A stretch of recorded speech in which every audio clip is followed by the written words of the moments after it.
From the outside, Maya and I had what most people would call an enviable life. Our condo, perched in the heart of the city, had floor-to-ceiling windows that let in the golden afternoon light, and our weekends were filled with brunches, art galleries, and rooftop cocktails. Maya was the type of woman who turned heads, with her striking looks and effortless charm. We were married for 3 years, together for 5. But as the saying goes, not everything that glitters is gold.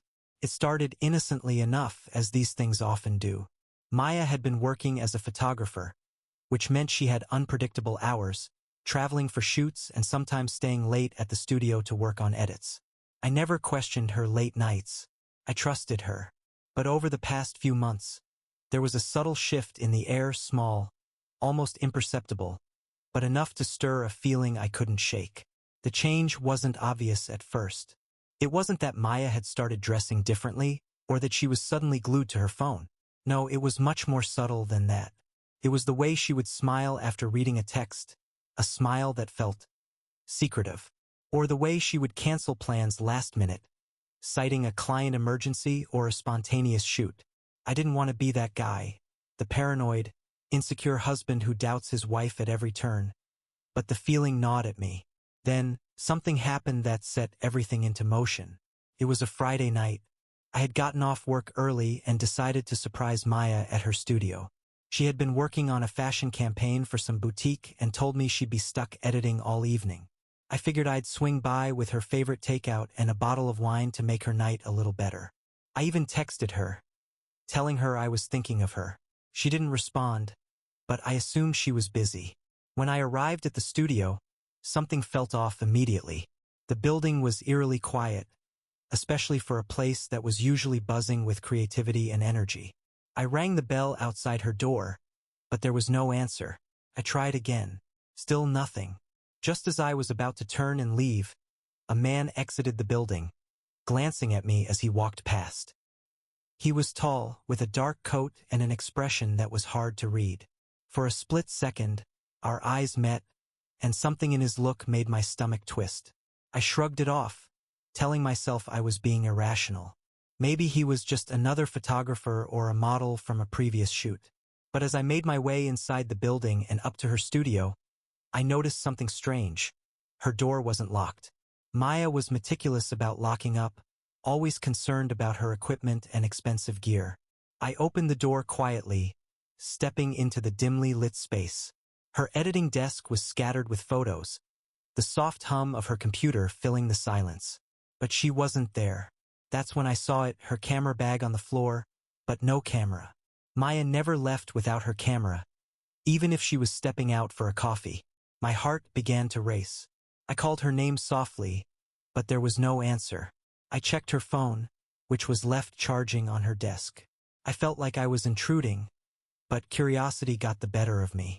I clicked her computer mouse, bringing the screen to life. On the monitor were images from her latest shoot, nothing out of the ordinary at first, just a series of fashion shots. But then, as I scrolled through the thumbnails, I came across something that made me freeze. It was a photo of a man, shirtless, standing in the middle of the studio, the same man who had just walked out of the building minutes earlier. My hands started to shake. I quickly closed the laptop and stepped back, the blood draining from my face. Was she shooting some kind of boudoir session? Maybe it was just work. But why hadn't she mentioned it? And why the secrecy? I left the studio that night without saying a word. Maya called me later, apologizing for missing my texts and telling me she had stepped out for dinner with some colleagues. I lied and said I had gotten caught up in something and couldn't make it to the studio. She seemed relieved that I hadn't come by. The next few days were torture. I tried to push the suspicions out of my mind, convincing myself I was overreacting. After all, Maya had never given me any reason to doubt her. We had a good marriage, didn't we? But that photo, the one of the shirtless man, kept haunting me. Things got stranger. Maya started accusing me of being distant, of acting paranoid. She said I was overthinking things, that she was just busy with work and I needed to stop imagining scenarios. It wasn't like her to be defensive. Normally, she would reassure me if I had any concerns. But now, she seemed angry, like my suspicions were an attack on her character. "You're being paranoid," she said one night after I questioned her about her frequent late nights. "You've got nothing to worry about. I'm not doing anything wrong."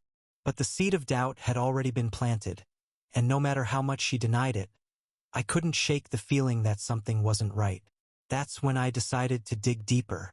I wasn't proud of it, but I couldn't sit around wondering if my wife was hiding something from me. If she wasn't going to tell me the truth, I'd find it myself. The following week, I installed a small tracker on her car. Nothing too crazy, just something to give me peace of mind. I didn't expect much. I figured I'd see her going to and from work, maybe to a coffee shop or a client's house. But what I found shattered every illusion I had. Late one Tuesday evening, Maya told me she was going to meet a client for drinks to discuss an upcoming shoot. I nodded, pretending not to care, but as soon as she left, I checked the tracker. My stomach dropped when I saw that she hadn't gone to a restaurant or a bar. Instead, she had driven across town to a quiet, residential street, one I didn't recognize. I stared at the screen, my heart pounding in my chest. What was she doing there? Couldn't resist. I grabbed my keys and decided to follow her. I followed her silently through the dim streets, trying to stay far enough behind so she wouldn't notice me. My mind raced as I tried to come up with explanations for why she was in that part of town. Maybe it was a client's home. Maybe she was picking something up.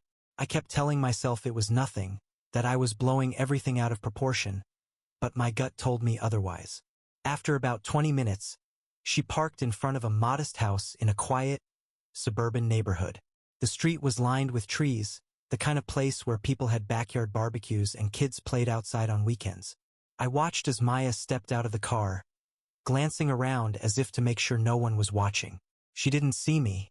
She wasn't meeting a client. I knew that much. Her behavior was too strange, too secretive. My pulse quickened as I watched her walk up the driveway, her heels clicking softly against the concrete. The front door opened before she even reached it, and a man stepped out. He was tall, muscular, and much younger than I had expected. My heart dropped. They greeted each other with familiarity, too much familiarity. Maya gave him a quick kiss on the cheek, something casual but intimate at the same time. They both smiled, exchanged a few words, and then she followed him inside, the door closing behind them. I sat there in my car, frozen. The world around me seemed to fade, the only sound in my ears being the blood rushing through my veins. Felt like time had stopped. I couldn't believe what I had just seen, but there was no denying it. Maya was cheating on me, but it didn't stop there. For a while, I just sat in my car, staring at the house. My mind was in chaos, torn between rage, disbelief, and sadness. I wanted to burst through that front door and demand answers, to confront her and that man, but I couldn't move. Something inside me told me to wait, to see if there was more to uncover. After what felt like an eternity, I saw movement at the house again. I watched as another car pulled up to the driveway, and my heart raced all over again. A second man stepped out of the car, this one older, dressed in a suit, the type who looked like he had just come from a corporate meeting. He too walked up to the door and rang the bell, his demeanor confident and casual. Moments later, the same man who had welcomed Maya greeted him, and they both disappeared inside. I sat there stunned. What was going on? Why were two men entering the same house? And what was Maya's role in all of this? For a second, I thought I must have been seeing things. Maybe they were just colleagues or friends. But no, something about this felt wrong. My mind raced with possibilities, none of them good. I didn't want to jump to conclusions, but the facts were stacking up against her. Maya wasn't just seeing someone behind my back. She was involved in something bigger. I decided I needed more evidence, more proof of whatever she was doing.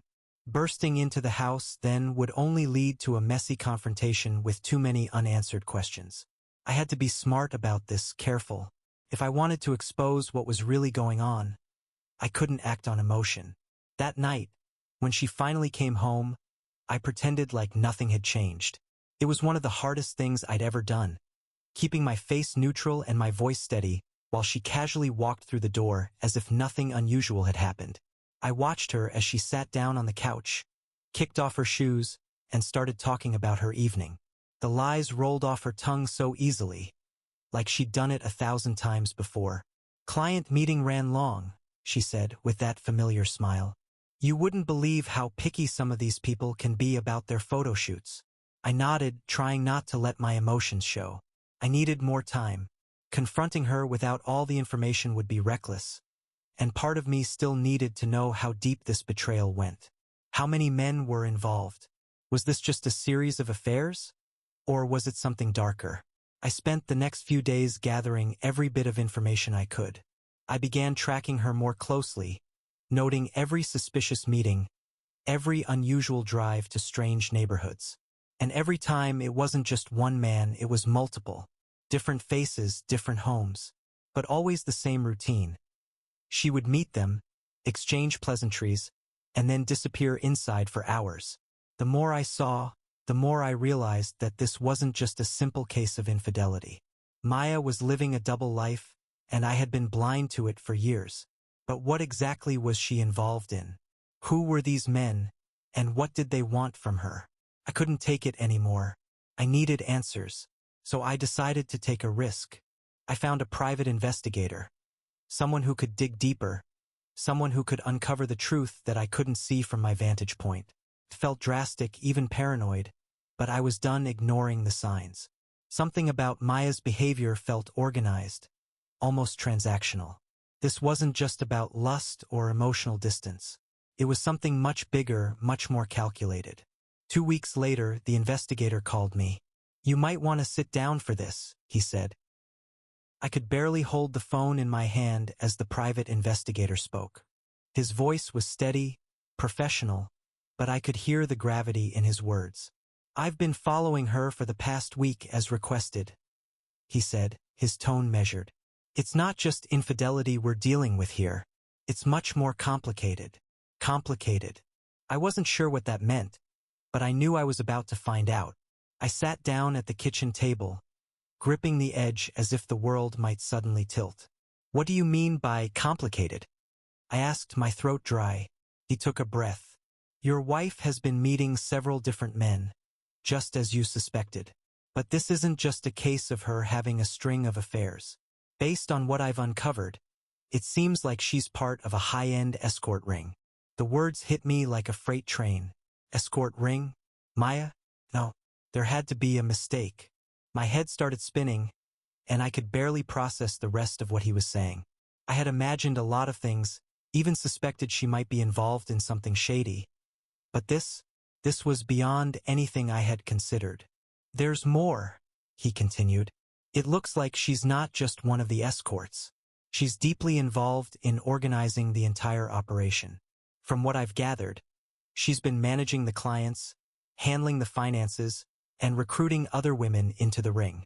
I couldn't speak. I couldn't even breathe properly. The images in my head, the years we'd spent together, everything crumbled in an instant. How could she have hidden this from me for so long? The woman I thought I knew, the woman I loved. She was leading a double life right under my nose. "We've traced her to multiple locations," the investigator continued. "Each time it's the same pattern. She meets with high-profile clients, handles the transactions, and makes sure everything runs smoothly. This isn't just a few affairs. It's a business. A well-organized one." I felt sick. The room seemed to close in around me, the walls pressing down as my mind raced. I had trusted her. I had believed in her, even when my suspicions had started to grow. And now, I was learning that my wife was not only unfaithful but involved in something criminal. "You need to decide how you want to proceed," the investigator said. "I have enough evidence to prove everything. You could take this to the authorities, or you could confront her directly. Either way, you deserve to know the truth." I hung up the phone, my heart pounding in my chest. How did I get here? How did we get here? That evening, when Maya came home, I couldn't look at her the same way. I watched her move through the apartment, so comfortable, so at ease. She kissed me on the cheek, asked how my day was, and went about her routine as if nothing was wrong. But now I knew. Now I saw her for who she really was. A stranger living a life I had never been part of. As the days passed, I wrestled with what to do. I considered going to the police, but that felt like a nuclear option, one that would destroy both our lives. I wasn't ready for that. I needed answers first. I needed to know why. Why had she done this? How had she hidden it for so long? And most importantly, did she ever actually love me? I started playing along, pretending I didn't know anything, hoping to gather more information before confronting her. Every night was a performance, pretending to be the loving husband, while inside, I was seething with anger and confusion. One night, I couldn't take it anymore. We were sitting on the couch, watching some mindless show, when I turned to her and asked, "Are you happy, Maya?" She looked at me, surprised by the question. "Of course I am. Why do you ask?" I studied her face, searching for any hint of the person she had become. "It just seems like, I don't know, like we've been distant lately." She laughed it off, reaching for my hand. "It's just work. You know how crazy it's been. I'm sorry if I've been a little absent. Things will calm down soon." Lies. Every word felt like a knife in my gut. But I nodded, pretending to believe her. The next day, I followed her again. This time, I was more prepared. I knew the truth now, so every move she made, every glance, every step out of line, I was ready for it. I had to see it with my own eyes. I had to watch it unfold, no matter how painful. She met with a client at a fancy downtown hotel, a place she had gone to before. I parked my car down the street and watched as she walked into the lobby, looking every bit the polished, confident woman I had fallen in love with. But now I knew her confidence was built on lies. I followed her inside, keeping a safe distance. She went up to the front desk, flashed her perfect smile, and received a key card. I trailed behind her as she made her way to the elevator, my heart pounding in my chest. I wasn't sure what I would do when I confronted her. Part of me wanted to turn around and leave, to let it all end there. But I couldn't. I had come too far. She stepped off the elevator on the 10th floor, and I followed at a distance, making sure she didn't see me. She walked down the hallway, her heels clicking against the marble floor, until she stopped in front of room 1012. She knocked twice and the door opened. A man in a suit greeted her with a grin, the same kind of grin that had once belonged to me. He pulled her inside, and the door closed behind them. I stood there for a moment, staring at the door, knowing that everything I had built my life around was crumbling inside that room. I wasn't sure if I wanted to barge in or walk away forever. I knew after this nothing would ever be the same. I stood frozen outside that hotel room, room 1012, my fists clenched at my sides. Every rational part of me screamed to walk away, but I couldn't. I had spent weeks, maybe months, collecting fragments of the truth, slowly realizing the woman I loved was someone I didn't know. This was it, my breaking point. I wanted to kick down the door, storm in there, and confront her. The betrayal was consuming me, but I knew if I did that, I wouldn't get the answers I desperately needed. So I waited. I paced the hallway, my pulse hammering in my ears, waiting for her to come out of the room. About an hour later, the door opened. Maya stepped out, laughing lightly as the man in the suit kissed her on the cheek. She looked radiant, her hair perfectly styled, her makeup flawless. I felt a surge of anger and disgust rise inside me. How could she betray me and then walk out looking so carefree? The man waved as he walked back into the room, and Maya adjusted her purse strap, glancing down the hallway. I ducked behind a pillar, heart racing, waiting for her to leave. Once she did, I followed, as I'd done so many times before, but this time was different. This time, I was done gathering evidence. Back home, I waited for her to return. I sat in the dark living room, the TV off, my hands resting on my knees. My mind was filled with every lie she had told me, every smile she'd faked. The facade was cracking, and I was ready to tear it apart. When she finally walked through the door, I didn't give her time to settle in. "We need to talk," I said, my voice low but firm. She paused, her smile fading as she sensed the seriousness in my tone.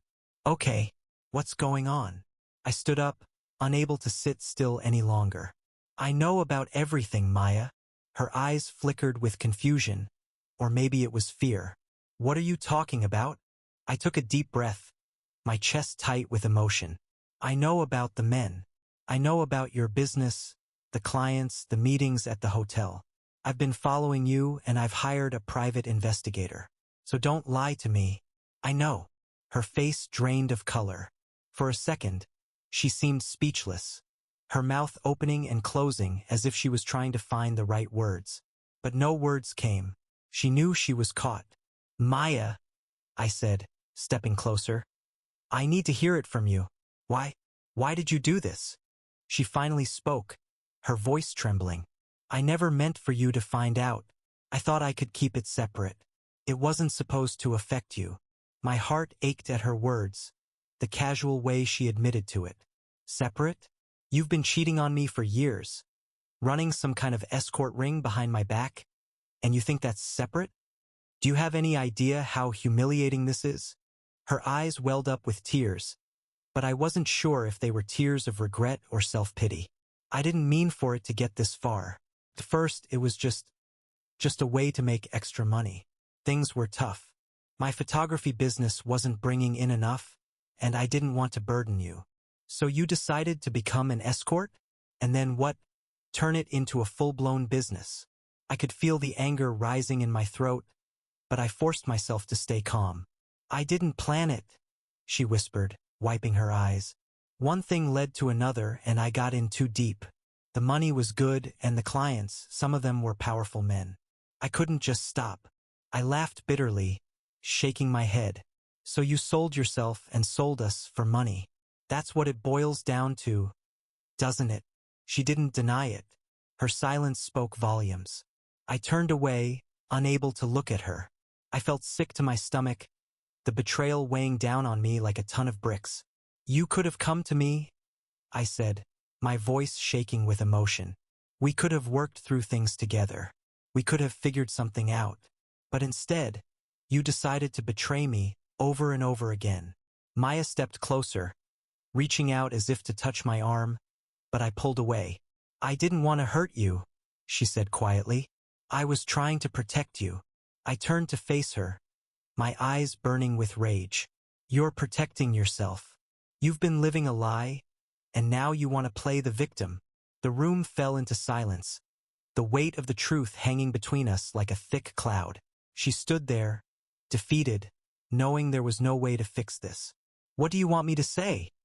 She asked, her voice hollow. I don't want you to say anything, I replied, my voice calm now. I just want you to leave. She stared at me, stunned. Leave? You can't be serious. I'm dead serious, Maya. Pack your things and get out. I don't care where you go. But you're not staying here. For a moment, she didn't move. She just stood there, staring at me like she was hoping I'd change my mind. But I wasn't going to. I was done with the lies, the manipulation, the betrayal. Eventually, she nodded. Fine. I'll go. She walked past me, heading toward the bedroom to pack her things. I stood there, numb, as the reality of the situation sunk in. My marriage was over.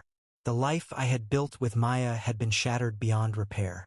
As I watched her leave, I didn't feel relief. I didn't feel satisfaction.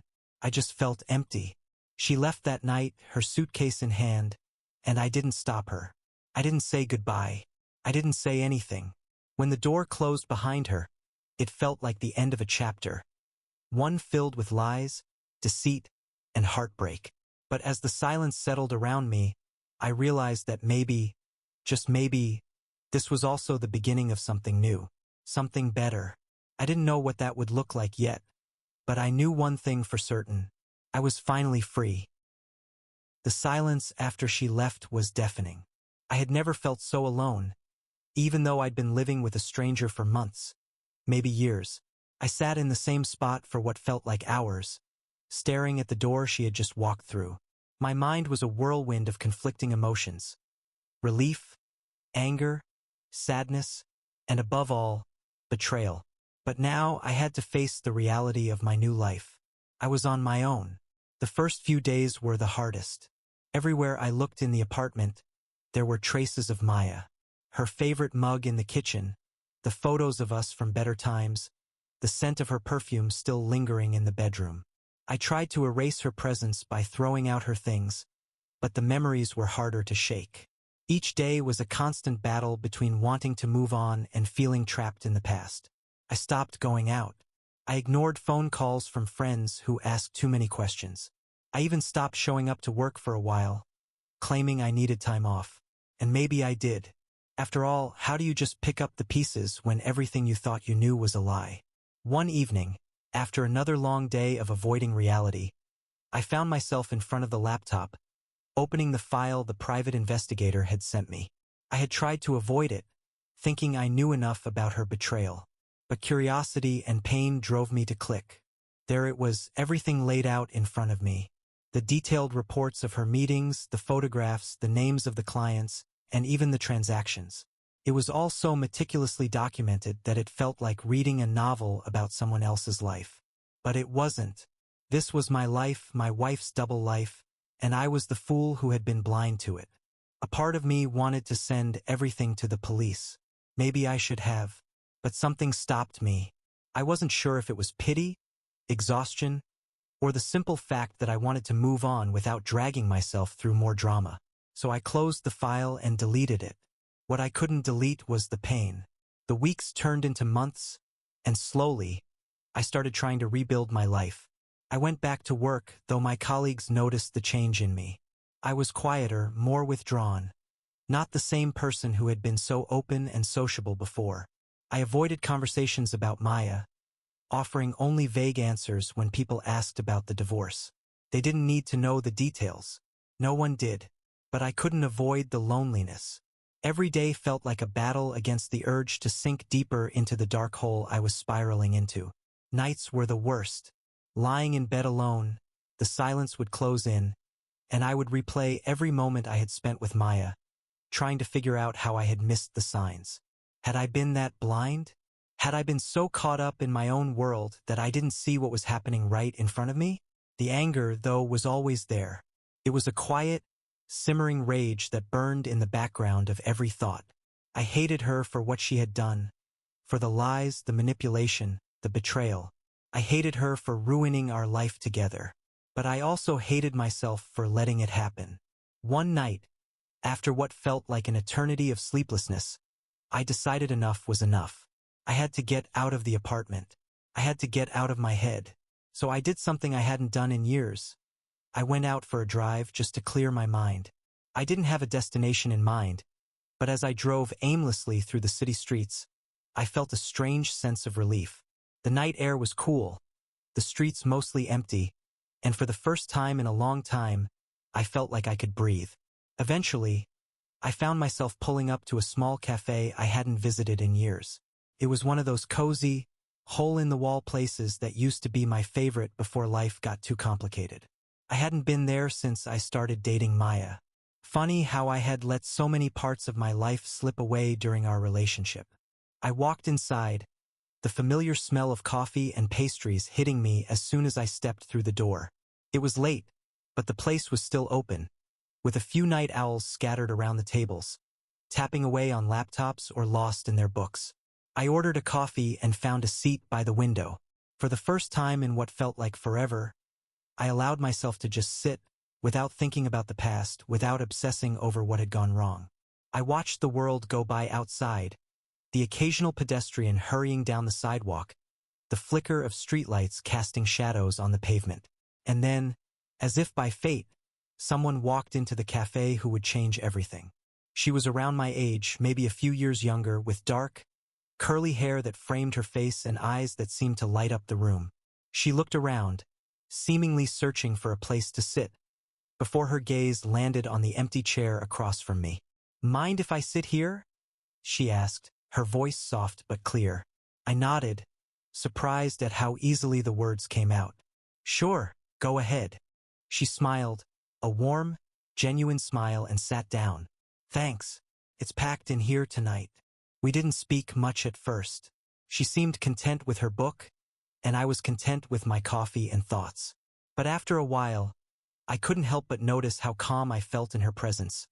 Like the storm raging in my head had quieted, just a little. She looked up from her book and caught me staring. Quickly looked away, embarrassed. But instead of making things awkward, she laughed lightly. "Good book?" I asked, trying to salvage the moment. She smiled again, holding up the cover. "It's all right. A bit predictable." I chuckled. "Aren't they all?" We started talking, first about books, then about anything and everything. Her name was Lily, and she was a writer, freelance mostly, which explained why she was here so late. She had an easy way about her, like she was comfortable in her own skin, and that put me at ease. Before I knew it, hours had passed, and the cafe staff were politely hinting that it was closing time. As we stood up to leave, I felt something I hadn't felt in a long time: hope. "I'd love to continue this conversation sometime," I said, almost afraid of how vulnerable I sounded. Lily looked at me, her eyes warm and kind. "I'd like that." She handed me a napkin with her number scribbled on it, and as I left the cafe that night, I felt like, for the first time since Maya's betrayal, maybe, just maybe, I was ready to start over. Lily's number stayed in my pocket for a few days before I worked up the courage to text her. It wasn't that I didn't want to. I just felt unsure. The last time I had let someone into my life, it had ended in heartbreak, betrayal, and months of misery. I wasn't eager to relive that, no matter how genuine or kind she seemed. But at the same time, something about her made me want to take the risk. Finally, one evening after another long day of silence, I sent her a simple text. "Hey, it's Evan. From the cafe the other night. Hope you're doing well." My heart raced after I hit send, like I was a teenager again. To my surprise, she replied almost immediately, "Evan, hey, I was wondering if you'd text. I'm doing well, thanks. How about you?" I stared at her message for a few minutes, feeling a strange mixture of excitement and nervousness. It had been so long since I'd felt this way about anyone. I didn't want to ruin it by being too forward, but I also didn't want to hold back. "I've been better, but I'm trying. You free this weekend? Maybe we can grab coffee again." I expected her to take some time to respond, but her reply came quickly. "I'd love that. How about Saturday afternoon?" We agreed on a time and place, and suddenly I found myself with something to look forward to for the first time in months. I hadn't realized how much I needed that. Something to break up the monotony of my days. Something that wasn't just about getting through the pain. Saturday came, and I was more nervous than I wanted to admit. I wasn't even sure why. It wasn't like this was a date or anything. Or was it? I dressed casually but tried not to look like I was trying too hard. When I arrived at the cafe, Lily was already there, sitting at the same table by the window. She looked up and smiled when she saw me, and just like that, my nerves eased. There was something about her presence that was calming, like I didn't have to pretend to be okay around her. She wasn't expecting anything from me, and that was exactly what I needed. We talked for hours that day. The conversation flowed effortlessly, from light topics like movies and books to more serious ones. I found myself opening up to her in a way I hadn't with anyone since Maya. I didn't tell her everything, certainly not about the betrayal, but I told her enough. I told her about the divorce, how things had ended badly, how I was still trying to find my footing. She listened without judgment, offering support without prying. And for the first time in a long time, I didn't feel alone.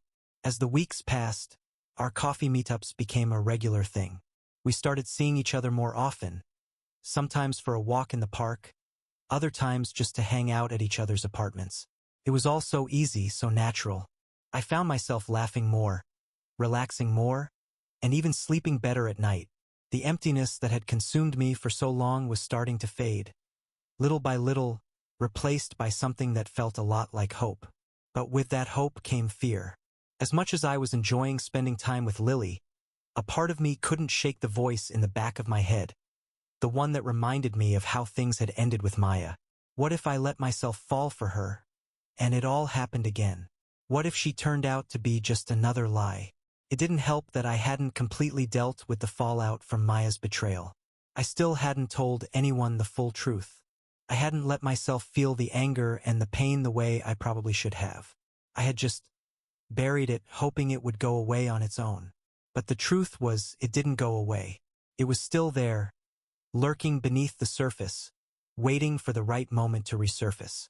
One night, as Lily and I sat on her couch, talking about nothing in particular, she looked at me with a seriousness I hadn't seen before. "Evan," she said softly, "I know you've been through a lot. I can see it in your eyes, in the way you carry yourself.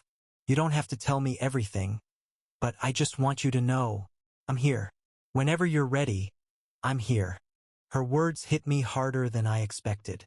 I hadn't realized how much I needed to hear that, how much I needed to know that someone was willing to be there for me, without conditions, without expecting anything in return.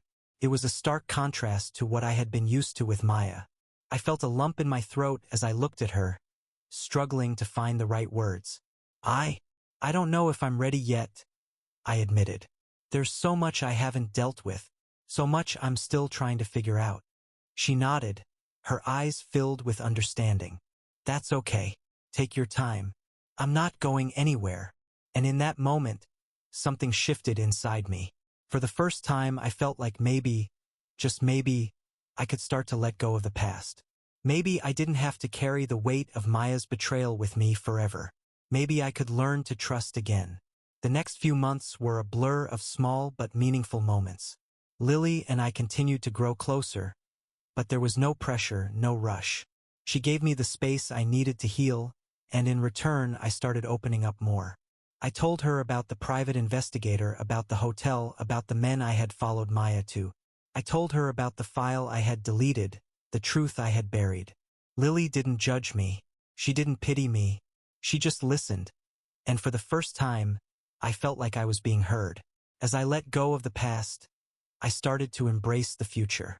I stopped worrying so much about whether things with Lily would end badly, and started focusing on what was in front of me. She wasn't Maya, and I wasn't the same person I had been. I was stronger now, wiser, and more aware of the kind of love I wanted, and the kind I deserved. One evening, as we sat together watching the sunset, I realized something I hadn't thought possible for a long time. I was happy, truly happy, not just because of Lily, but because I had finally allowed myself to move forward, to heal, to love again. It wasn't some grand, sudden moment when I realized I had healed, but rather a series of small, quiet moments. Moments like sitting with Lily in comfortable silence, or waking up in the morning and feeling excited about the day ahead instead of dreading the weight of my past. Healing didn't happen all at once, but it happened, and when it did, I felt a sense of peace I hadn't known in years. Lily and I continued to build our relationship, slowly and deliberately. We took our time, not rushing into anything, but letting things unfold naturally. As the months passed, we went from casual outings to spending weekends together. I began introducing her to my friends, and though they could tell I was hesitant at first, they quickly saw how much better I was with her in my life. Even my colleagues at work noticed the change in me, more focused, more present, and much less withdrawn. One afternoon, I found myself back at the cafe where we had first met. I had arrived a little early and was waiting for Lily, thinking about how far I had come since that fateful night when Maya's betrayal had shattered my world. A lot had changed since then, but the most important change was in me. I had let go of the bitterness, the anger, and the self-doubt that had consumed me for so long. I was no longer defined by what had happened with Maya. I was no longer the man she had broken. When Lily arrived, she spotted me and smiled that same warm, inviting smile she had given me on the night we first met. I stood up to greet her, and as we embraced, I realized just how much she had become a part of my life. Not in a way that made me dependent on her, but in a way that made me stronger, more confident. She was the kind of person who added to my life without taking anything away. We sat down together, and for a while we simply talked about the usual things: work, plans for the weekend, and random thoughts. But as the conversation drifted, I felt a familiar feeling rising inside me. The urge to say something more, something I had been thinking about for a while. "Lily," I began, and she looked at me with those bright, attentive eyes that always made me feel seen. "There's something I've been meaning to tell you." Her smile softened as she leaned in slightly, waiting. "What's on your mind?" I hesitated for a moment, searching for the right words. It wasn't that I was nervous, but I wanted to get it right. "You've been the most unexpected thing in my life," I said slowly. And I mean that in the best possible way. When we met, I didn't think I was ready to move on from what happened with Maya.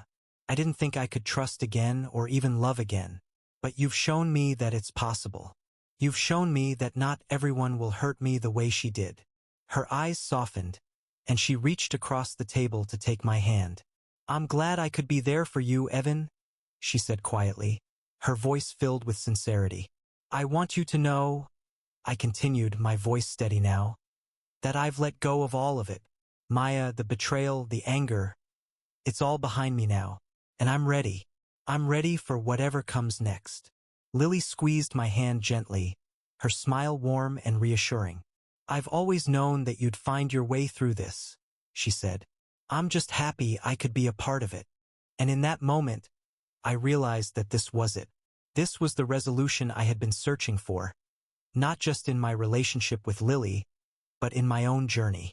I had found peace not because someone else had given it to me, but because I had fought for it.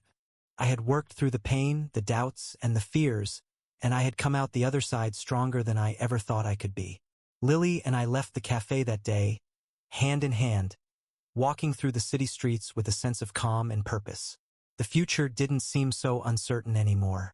I didn't know what would happen next, but for the first time in a long time, that didn't scare me. In fact, it excited me. We continued walking, and as the sun set, casting a warm golden hue over everything, I looked at Lily and felt an overwhelming sense of gratitude. Gratitude for her kindness, her patience, and her unwavering belief in me. But most of all, I was grateful for the chance to start over, to love again, and to be happy. Months later, as I stood on the balcony of my new apartment, an apartment that no longer held any ghosts of the past, I reflected on the journey that had brought me here. The heartbreak, the betrayal, the pain. It had all been a part of my story, but it wasn't the whole story. The whole story was about more than just the betrayal. It was about healing, about finding myself again, and about meeting someone who made me believe in love when I thought I never could. Lily was now more than just a part of my life. She was a partner, a confidant, and the person who had shown me that love doesn't have to be perfect to be real. It just has to be honest. As I looked out over the city, the sounds of life below filling the air, I smiled to myself. Life had thrown me one of its hardest challenges, but I had faced it, and I had come out stronger on the other side.